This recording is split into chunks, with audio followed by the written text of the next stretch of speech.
समय था जब रानी चेन्नम्मा को अंग्रेजों ने बंदी बना लिया था, पर अंग्रेजों को इस बात का डर सताए जा रहा था कि रानी चेन्नम्मा को बंदी बनाने से पहले ही उसने एक बब्बर शेर को आजाद कर दिया था। शेर का नाम था क्रांतिवीर संगोली रायणा। पूरा कित्तूर ब्रिटिश हुकूमत के कब्जे में आ गया था, पर रायणा नहीं। वो गोरिल्ला युद्ध पर निर्भर होकर अपनी एक छोटी सी सेना बनाने में लगे थे।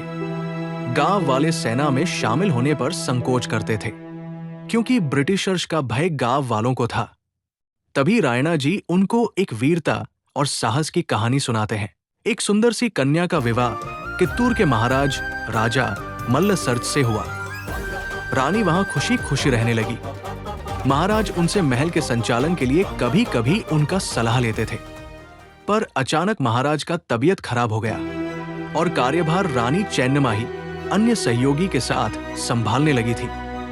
कुछ समय बाद कित्तूर के राजा मल्लसर्ज की मृत्यु हो गई, जिसके बाद शासन उनके अल्पायु पुत्र के हाथों आया। समय को यह मंजूर नहीं था, कम उम्र में ही पुत्र का भी निधन हो गया। अंग्रेज गिद्ध की तरह कित्तूर पर नजर गड़ाए थे। इसके बाद रानी चेन्नम्मा ने शिवलिंगप्पा नामक बालक को गोद लिया और उसे उत्तराधिकारी घोषित किया।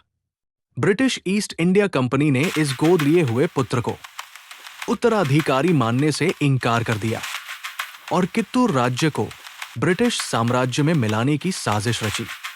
रानी कित्तूर नहीं देना चाहती थी। उन्होंने अंग्रेजों से मुकाबला करने का फैसला लिया। पहली युद्ध में रानी चेन्नम्मा के नेतृत्व और संगोली रायणा जी की वीरता ने अंग्रेजों को हरा दिया, पर अंग्रेज हार नहीं माने थे। वो दूसरी बार अधिक तैयारी के साथ वापस युद्ध के लिए आए और बड़े बड़े हथियार और तोप के सामने रानी चेन्नम्मा की सेना टिकी नहीं और दूसरी युद्ध में उनकी हार हो गई। अंग्रेजों ने रानी को बंदी बना लिया, पर योजनाबद्ध तरीके से क्रांतिवीर संगोली रायणा फरार होने में सफल रहे। वो गांव वाले को एक महिला का अपने भूमि के प्रति प्रेम समझा रहे थे। कहानी सुनकर गांव वालों में और भी जोश आया और वो सेना में शामिल हो गए और गुप्त रूप से रायणा जी के साथ गोरिल्ला युद्ध करने लगे। पर समाज में विश्वासघाती लोगों की कमी नहीं होती। किसी गुप्तचर ने अंग्रेजों को क्रांतिवीर संगोली रायणा जी के गुप्त स्थान के बारे में बता दिया और अंग्रेजों ने उन्हें किसी तरह पकड़ लिया और बाद में उन्हें फांसी दे दी गई।